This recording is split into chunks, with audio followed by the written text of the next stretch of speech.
بھارت کے election commission نے حال ہی میں اعلان کیا ہے کہ جموں کشمیر کی قانون ساز اسمبلی کے انتخابات 18 ستمبر سے 3 مراحل میں کرائے جائیں گے۔ جموں کشمیر اسمبلی کے یہ انتخابات 10 سال کے عرصے کے بعد کرائے جا رہے ہیں۔ اس دوران یہ خطہ سیاسی اتھل پتھل اور بڑے پیمانے پر کی گئی آئینی اور انتظامی تبدیلیوں کے نتیجے میں غیر یقینی صورتحال سے دوچار رہا ہے۔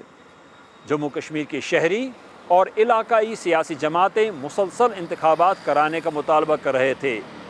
اب جب کہ الیکشن کمیشن آف انڈیا نے انتخابات کی تاریخ کا اعلان کر دیا ہے تو سیاسی جماعتیں اور لوگ اس فیصلے کا خیر مقدم کر رہے ہیں۔ جموں کشمیر کے لوگ بڑے عرصے سے اس دن کا انتظار کر رہے تھے۔ 2018 کے بعد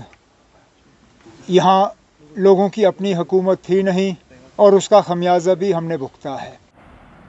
جموں کشمیر میں پچھلے 10 سال سے جو الیکشن نہیں ہو رہے تھے تو 10 سال کے بعد جو ہے الیکشن کی جو بگل بجی ہے تو اسی الیکشن کو لے کے جو ہے اس وقت جو تیاریاں ہماری ہیں جو زوروں شوروں سے چل رہی ہیں۔ دیکھو ہم تو چاہتے تھے کہ کب کے ہونے چاہیے، لیکن بدقسمتی یہ تھی کہ بی جے پی یہاں پہ ہونے نہیں دے رہی تھی۔ بھارت کے زیر انتظام کشمیر کی قانون ساز اسمبلی کے آخری انتخابات 2014 میں ہوئے تھے، جس میں پیپلز ڈیموکریٹک پارٹی نے بھارتیہ جنتا پارٹی کے ساتھ مل کر مخلوط حکومت بنائی تھی، لیکن جون 2018 میں اس مخلوط حکومت کے خاتمے کے بعد ریاست کے گورنر نے اسمبلی کو تحلیل کر دیا تھا اور اسمبلی 6 سال کی مقررہ مدت پوری نہیں کر پائی تھی۔ اس کے بعد سے جموں کشمیر کو نئی دہلی سے براہ راست کنٹرول کیا جا رہا ہے۔ بھارتی حکومت نے 5 اگست 2019 کو ریاست کی آئینی نیم خود مختاری ختم کر دی تھی اور اس کے ساتھ ہی اسے 2 حصوں میں تقسیم کر کے انہیں براہ راست وفاق کے کنٹرول والے علاقے بنا دیا تھا۔ یہ علاقے union territory of Jammu and Kashmir اور یونین ٹیریٹری آف لداخ کہلاتے ہیں۔ یہ انتخابات صرف union territory of Jammu and Kashmir کی اسمبلی کے لیے کرائے جا رہے ہیں، جس کے اراکین کی تعداد حالیہ حد بندی کے بعد 111 سے بڑھا کر 119 کر دی گئی ہے۔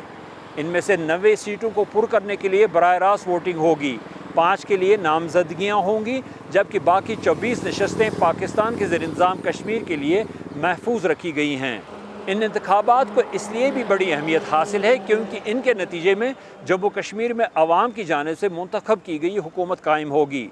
جس کے بعد علاقے پر گزشتہ 6 برس سے جاری نئی دہلی کا براہ راست کنٹرول ختم ہو جائے گا، لیکن کئی انتظامی امور پر نئی دہلی کا عمل دخل برقرار رہے گا کیونکہ جموں کشمیر اب بھی وفاق کا زیر کنٹرول علاقہ ہے اور بھارت کی وزارت داخلہ نے حال ہی میں جموں کشمیر کے لیفٹیننٹ گورنر کے اختیارات میں اضافہ کر دیا ہے۔ جو ہم لوکل عوام چاہتی ہے کہ لوکل عوام میں اقتدار آئے، لوکل عوام ہمیں ایڈمنسٹریٹ کرے، وہ پورے نہیں ہو سکیں گے اگر ہمیں اسٹیٹ ہوڈ نہیں دیا گیا اور اسمبلی انتخابات خالی اسمبلی انتخابات عمل میں لائے گئے۔ ہم لوگوں کے حق جو ہے کافی ٹائم سے چھینے ہوئے ہیں، جیسے آپ جانتے ہیں کہ ہمیں تو بولنے تک کا حق نہیں ہے، کیونکہ اگر ہم یہاں پہ آواز بھی اٹھائیں گے تو ہمارے پہ سیدھا PSA لگا دیا جاتا ہے۔ تو آج جو ہمیں یہ چیز دی گئی ہے، ہمارے پاس بہت اچھا موقع ہے، ہم لوگ اپنا نمائندہ چوز کر سکتے ہیں اور ہم واقعی میں اپنی جو اسٹیٹ کی ہے اپنے ایک کانسٹیٹوئنسی کی استھتی بدل سکتے ہیں۔ نامعلوم 10 سال ہم نے کس مصیبت اور کس جدوجہد میں گزارے ہیں، چونکہ اس 10 سالوں میں ہمیں بہت سی بربادی ہو گئی، تو ایماندار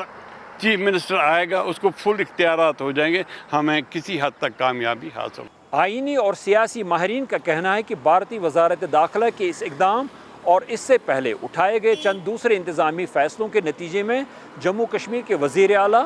اس کی سربراہی میں وزارتی کونسل اور یہاں تک کہ اسمبلی کے اختیارات میں بھی نمایاں کمی آئی ہے